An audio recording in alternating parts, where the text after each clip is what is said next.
Hello students, last lecture में हमने Lorentz equations देखी थी। अब जो स्पेशल थ्योरी ऑफ रिलेटिविटी है उसके बेसिस पे हमने गैलीलियन ट्रांसफॉर्मेशन इक्वेशंस को लॉरेंट्स ट्रांसफॉर्मेशंस के अंदर कन्वर्ट कर दिया था।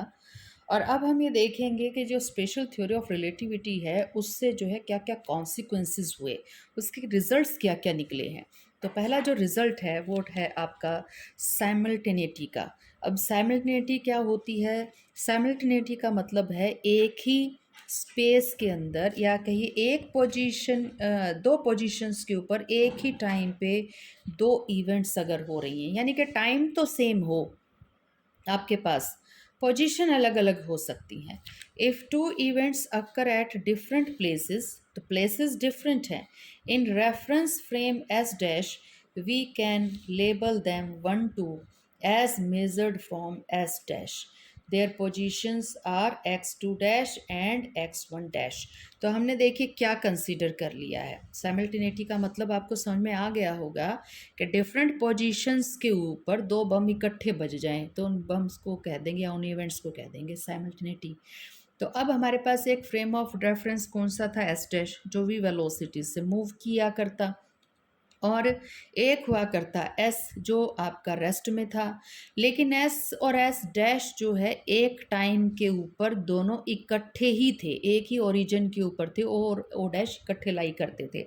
अब हुआ क्या, एस डैश फ्रेम में दो पोजीशंस थी, उन दोनों पोजीशंस पे ये मान ली पोजीशन, तो एक बम यहाँ फट गया एक बम यहाँ फट गया, लेकिन दोनों बम फटे एक ही टाइम के ऊपर, तो इसकी पोजीशन अलग है, इसकी पोजीशन अलग है। तो पोजीशंस, दोनों इवेंट्स को हमने नाम दे दिया कि इस वाले बम को हमने एक नाम दे दिया, इस वाले को दो कह दिया, वन और टू नाम दे इनका नामकरण कर दिया है। तो S dash their positions are X two dash and X one dash. अब ये कहीं ना कहीं स्पेस में तो हैं ही, तो इनकी पोजीशंस को भी हमने बता दिया कितनी है, एक्स टू डैश और एक्स वन डैश। अब इनके डिफरेंस इन पोजीशन कैसे दोगे? एक्स टू में से माइनस कर दो एक्स वन डैश, तो पोजीशन को भी। और हमने ये भी मान लिया कि इनको हमने अलोंग एक्स एक्सिस ही ले रखा है ताकि हमारी कैलकुलेशन ईजी हो जाए, बजाय कि x two minus x one, y two minus y one, z two minus z one या r two minus r one हम करें।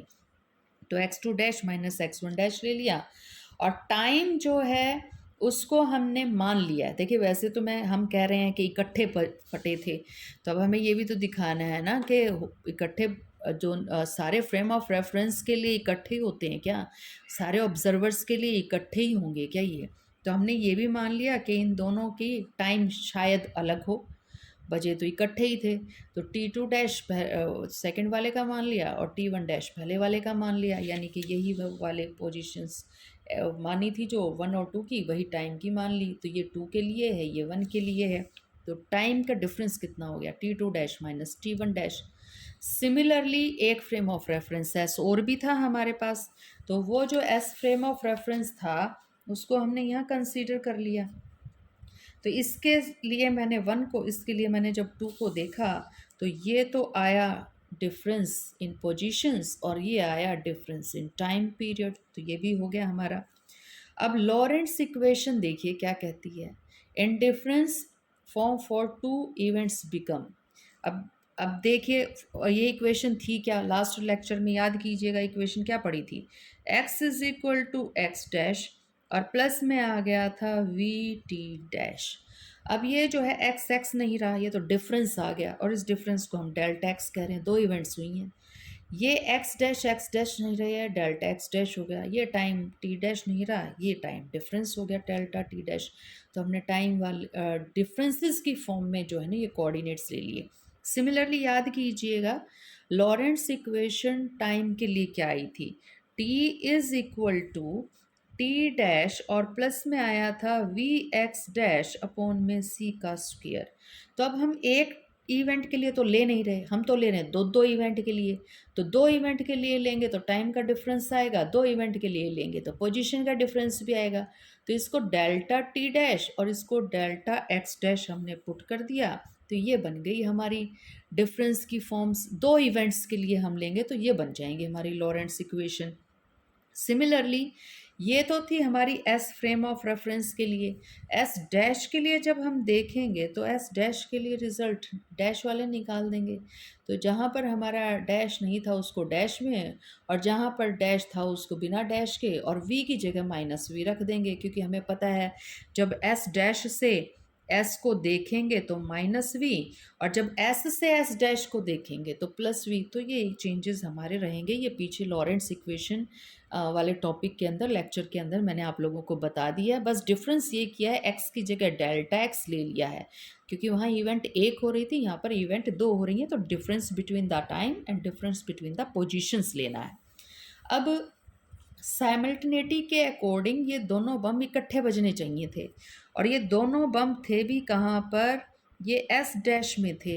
अगर दोनों बम इकट्ठे बजे हैं तो डेल्टा टी डैश कितना होगा? हमने तो ये कहा था ये बम बजा टी वन डैश टाइम पे, ये बम बजा टी टू डैश टाइम पे, जबकि ये जो आपके पास बम है ये दोनों बजे हैं इकट्ठे। तो डिफरेंस ऑफ टाइम तो होना ही नहीं चाहिए, नहीं हुआ। तो हमने भी कह दिया डेल्टा टी डैश ज़ीरो होगा। किसके लिए? एस डैश के लिए, क्योंकि इकट्ठे बजे थे। Events will take place at same time, तो सेम टाइम पे हुई है, तो डेल्टा टी डैश तो हो गया ज़ीरो। अब डेल्टा टी डैश तो हमने ज़ीरो कर दिया, ये टाइम कहाँ से देखा आपने? एस डैश से।